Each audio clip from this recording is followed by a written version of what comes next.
I have had so many people reach out and ask about meditation and how to begin and where to start.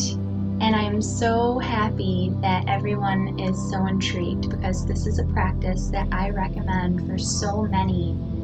because we all deal with everyday stresses and we deal with the complex thoughts that run through our mind, and sometimes they get the best of us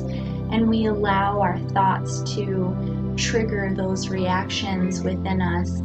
that can compound and really affect our day-to-day and our routine and create habits in our lives that either we're not proud of or just feel really heavy.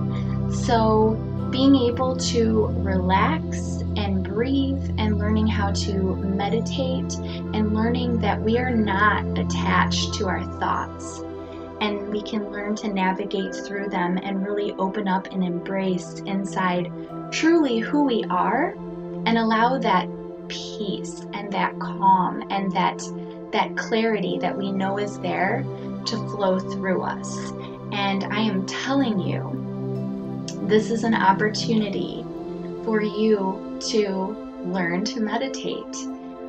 We're putting on a class tonight here in Dearborn at Just Breathe Massage and Spa,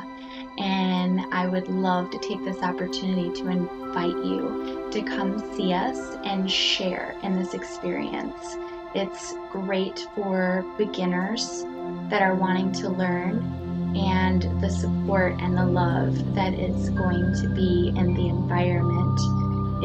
is perfect for you to embrace and take in within yourself. So I look forward to seeing you this evening.